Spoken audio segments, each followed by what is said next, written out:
Hi, you've probably noticed that this episode of Take a Seat already is a little bit different. Alison's not here today, it's Gill and myself who are doing this episode. We're going to be talking about what it's like working at the Chamber and why being a part of it is really important for your business. It feels like we talk about the Chamber quite a lot in the office, but sometimes that doesn't get communicated to the wider kind of Chamber network. So we're going to be doing a little bit of conversation about our favourite things about the Chamber, and you can just imagine that you're a fly on the wall between Gill and I. So, Gill, let's take a seat. Yes. Why don't you introduce yourself? What's your job, how long you've been at the Chamber, etc.? So I'm Gill, and I have been in my role, which is a mixture of membership and business development. And it's been since October 2024, which is scary because time flies when you're having fun or when you're getting older. So yeah, I have been in the role. So what's that? Just shy of like 18 months? Yeah. Yeah. And it's been a whirlwind. So it's a bit of everything. Because we're a small team, although we've got a role, we kind of do a bit of everything, which I really like. So it's a very varied role. So if we take kind of the membership lead side of it, that's very much looking after our existing members. So engaging with them, whether it's phone calls or catching up at our events or external events or having meetings here or out at their facilities. So really kind of getting to know what's going on in their worlds and seeing how we at the Chamber can support or connect them with other people. And then on the flip side is trying to develop our little Chamber community, so to speak, and really trying to get a new business which will benefit the newbies because they've got that supported network around them, but also it benefits the existing members. So bringing in more people for them to build connections with and essentially collaborate or get custom from. So it's a kind of bit of everything. Yeah. And let's flip it around then. So tell us about your role. So I am currently events and marketing lead. So kind of self-explanatory. I do all the events and all the marketing. But yeah, we plan the events. So anything from our high noon lunch to our awards to our ever popular DACC 123s, and all of the social media at the moment. We kind of look after planning the comms calendar, making sure we've got enough content to go out, getting these podcasts all in. Yeah, it's a big job, but I quite like it. So Gill, before you were at the Chamber, what was your sort of knowledge of the Chamber? What did you kind of know about the Chamber of Commerce network before you started? So I obviously knew that it was around. I didn't know to the extent that it was part of the Scottish and British Chamber and that whole supportive network. That's when I was doing my digging for my job interview. Then I learned all that. But I did know, obviously, it was all about the focus of the local community and businesses, but I think in my head, I just thought it was networking, which when I'm speaking to new businesses coming in, that's pretty much what they think as well. It's just come to events. But there's so much more than that. And God, every day for me is a learning day. So I'm still learning from members and what they want and needs. But essentially, I think a lot of people just assume we'll go to events, we'll meet people and that's it. But there's so much more to it. But that's essentially what I thought. And then I did all my homework and did my interviews. So, and here we are. So yeah. And what about you? Were you kind of same frame of mind as me, or were you completely different? Yeah, I honestly, I applied for the job and then I was like, I don't know what Chamber of Commerce is. I had no clue. I thought it was part of the council. I was getting it mixed up with city chambers. And then like you, I had to do so much research before my interview. And they were actually, so I got interviewed the same time that they were doing the award judging. So I was getting interviewed in room 3. The judging was happening in the boardroom. And I was like, I went and I was so smug. I was like, yeah, I know you've got your awards coming up. And it was so funny, but I didn't realize how soon they had it. They were literally doing the judging the same day. I was speaking just a couple of days ago about how to explain the Chamber to somebody. And it is quite hard, I think, to explain what it is that we do just because we do so much. So if somebody comes to you and says, what is a Chamber of Commerce? What is your sort of conversation? How do you explain it to them in a way that's digestible? So probably once I've kind of got to grips of what they are and what they do, whether they're like a brand new startup business or they're well established, but they're looking to kind of grow. And once I kind of know a small detail about what they do, then I'll kind of tweak what I say. But the main thing I always say is that we are an organisation kind of at the heart of the community throughout Dundee and Angus. Yeah. And it's all about the people in the community and how we allow them to connect and collaborate, because essentially that is going to feed back into the local economy. And then each member, when they join us, have different reasons. Probably the two main points is, yes, networking, I want to come to events, I want to raise my business profile, so we do that. And that's really at the heart of what we do, isn't it, our events and networking.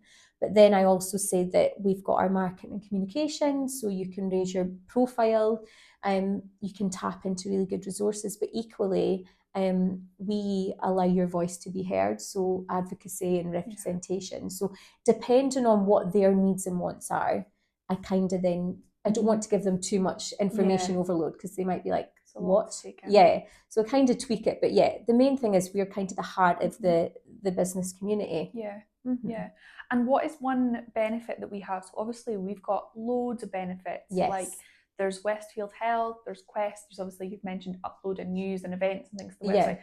What is one benefit that you think that we have that is really great that people just either don't use or don't know about, and we should absolutely have more people in the network using? That's tricky, isn't it? Because each person's different. I would say more recently, their closed LinkedIn group, I think is huge. The more people I speak to, like, oh, we didn't know that was there, or I think I'm part of it. Sometimes the answer I get, and I'm like, well, go check. But once I've spoken to them, then you get an influx of people looking to join. So it's a closed group purely for our members, and it allows them to, essentially like a forum discussion group where they can share ideas with each other, ask for help if they need help, promote any of their services. So it's just another platform to catch up with one another, and it's free. It's not like an added resource that you have to pay for. So that's a really good one that I don't think is utilised to its full advantage, and it's free, like I say, it's for all members and it's exclusive. So it's funny when you do, so a couple of months ago you did your membership information session, and I could tell that when you were talking about the LinkedIn closed group, because everybody that was in that room just kept requesting to join, and I'm like, she's just talked about that. I was like, this is your checklist, this is your to-do list, put that at the top, because it takes seconds to do. It does. But I mean, if members don't know it's there, they're not going to know to join. No. So for us, it's me, and when I'm having meetings or we're doing the mini sessions in the boardroom, that I'm just having, like, dropping it in there so that people can start to join and explore and use it. Yeah, totally. Have you had a conversation with a member, or has there been something that has happened that sort of flicked a switch in your brain that you've realised that the chamber actually does make a difference? What was that point since you joined in the last 18 months that you thought, we actually do make a difference? Yeah. So, I mean, we get amazing testimonials from members. Even when we're just having conversations, if there's a member sitting in the members lounge, I'm really conscious that I go down and make the effort and speak. If they're not too busy, you can kind of sense if they want to speak or not. So there's been a few members where they've came and said that since joining, I've really grown my network, but I've actually had quite a lot of business from it. But what they do say is, you obviously plant the seed, but we have to then take that on. Totally. We can only do so much. So through, like, the chamber introductions or just facilitating networking, they then pick up the conversations. So we've had quite a few members gain business through that, and then a few of our startup businesses that have just started within the first 12 months, they've then gone on to host masterclasses, which had huge footfall, and they've really grown from strength to strength, and it's so lovely to see on their LinkedIn how well they're doing. I mean, we're only a small part of their success, but to know that we've been part of that, it's really nice to see. And what about for you? Obviously, you've been here a whole year longer than me. Is there any one particular or any moment where you felt the chambers really made a difference? one of them that stands out is kind of a bit like yours as well. It's about somebody who's getting more business. I remember just a month after I started, we did another DACC 123 up at Forfar Football Club. And at the time, I didn't realise, but one of our members who was there said that years later we found out that he at that event was sitting at a table and he got 4 different bits of business from that one event, and that like paid his membership for the entire year. Like Yeah. just crazy, and it paid his membership and some. Like he Yeah. would have had extra, but I think that's the moment I realized. I was like, wow, like actually like putting all these people in a room is actually benefiting the people in the room. Yeah. And yeah, it's just really nice to kind of look back on, because like I planned that event, so I was like, I feel like I've been a part of it, which was really nice. So yeah, and just I like seeing people in the members lounge as well, just having people pop in, and everybody's always happy to chat and always happy to say hi. And it's nice to see members and other members kind of interacting. And I always say, like, if you're just sitting in the members lounge and other things are happening around you, you're sort of picking it up. So you don't even have to talk to anybody, but you kind of, you're in the heart of what's happening. And then as well, I think if you use it quite a lot, you start to see the same faces. So then when you do go to events, you then see those faces and you can kind of say, oh, I've seen you in the lounge before. Which is, it's quite a nice way to kind of put yourself out there as well. Yeah, we're so lucky to have a member lounge, aren't we? Yeah, because a lot of the chambers don't have that. That's right. And it's a great space. Some people like to just put their head down and work away because they want to escape the house. That's when I'm speaking to them. They remotely work, so actually having a change of scenery. Or like today we've got one of our members in who they all remotely work, but once or twice a week they'll come together. So they use this as like a little hub. And it's really nice, like you say, to catch up with members, because there's so many members. It's virtually impossible to speak to everyone in one go, but when they're in the members lounge, you might only catch up with them 2-3 times a year, but each time you're learning more and kind of hearing what they're going through and their accomplishments. It's really nice. And tell us a little bit about our new team members. So we've obviously got a couple of people who have started in the team a couple of months ago. So how are Maisie and Christina getting on? So Maisie, she officially started at the start of January. She was in December just to kind of find her feet. So she's doing really well. So she's in 4.5 days. And then our half day, she's back at Dundee and Angus College. So she's doing an apprenticeship for 18 months, which I wish there was those opportunities when I left school. I think there maybe was, but it just wasn't spoken about. And they're so important. I mean, she's really lovely and very determined. And I think for her it's really good, and for other people that do apprenticeships, because yes, you're still building up your SVQ and you're getting that qualification, but you're getting hands-on experience and building those skills for the workplace. So it's a really good balance. And I just wish there was those opportunities when I was back in high school. It's so it's a different way of learning, isn't it? You're sort of hands-on learning and learning on the job essentially, but also still getting those qualifications. It's brilliant. We've had loads of apprentices, haven't we?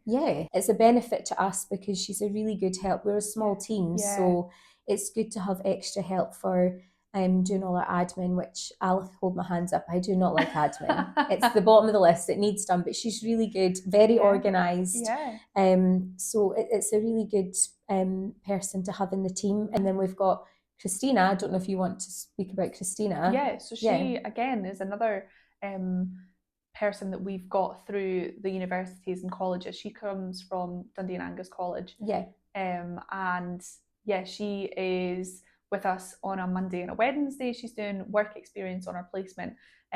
She's studying business at Dundee and Angus College, and she is great as well. She's really, like, I think that when she first started with us, we kind of weren't sure how quickly she would kind of come into the role, so we would give her maybe 1 or 2 tasks a day, and then 20 minutes after she started, like, she's done those tasks, and then we're scrambling to find more things for her. So now we're kind of on top of it, but she's amazing. You know, her and Maisie have both been at reception. They're really confident and they really want to learn, which is really nice. It makes the job for us a whole lot easier if they're kind of eager and speaking to people, and they're more than happy to kind of answer phones and stuff. So yeah, got no issues with them. No. They're brilliant. They are. Every podcast episode, Alison asks our guests 3 questions. And we've called them key questions.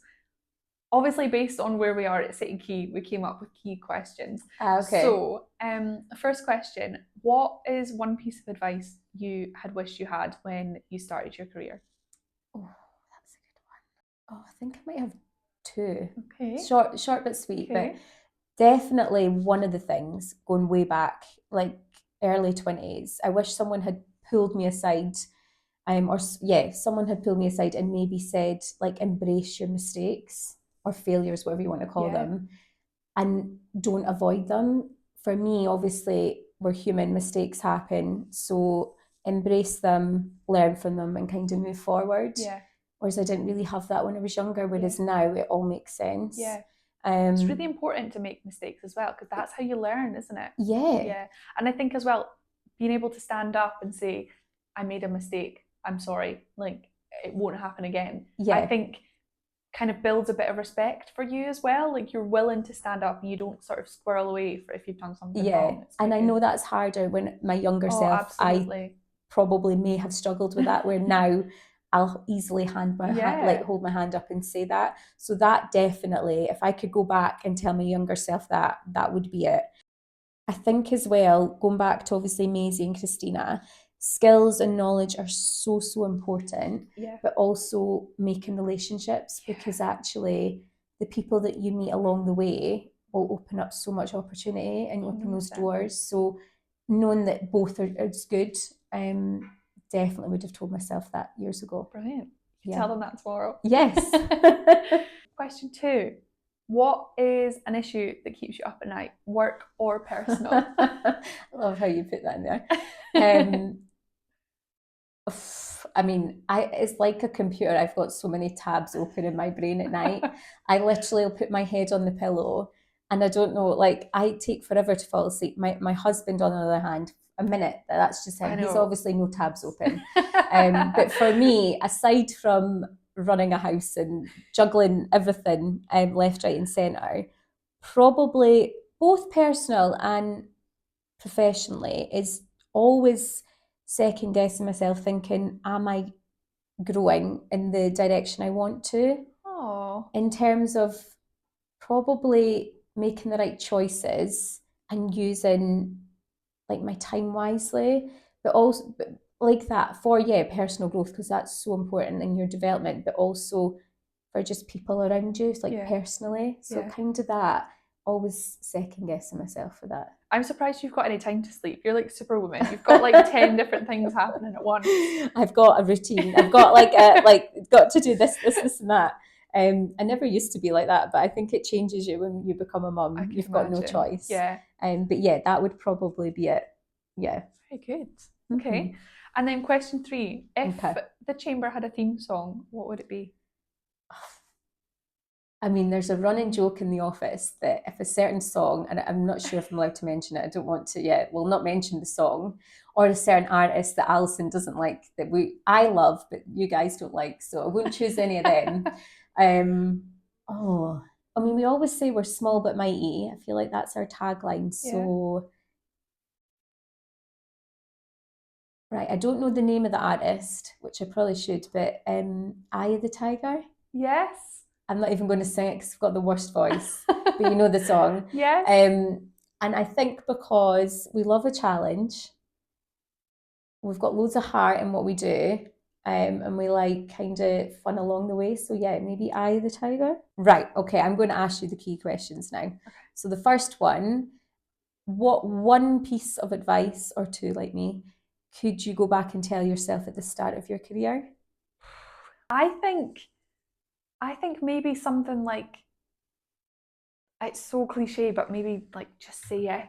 Like, if somebody offers you an opportunity, just take it. I think I was quite reserved and quite nervous to sort of step out of line or to make a fool of myself by not knowing how something works or how to do it. But if you don't say yes to things, you're never going to learn how to do them. So Yeah. yeah, I think just say yes to things maybe.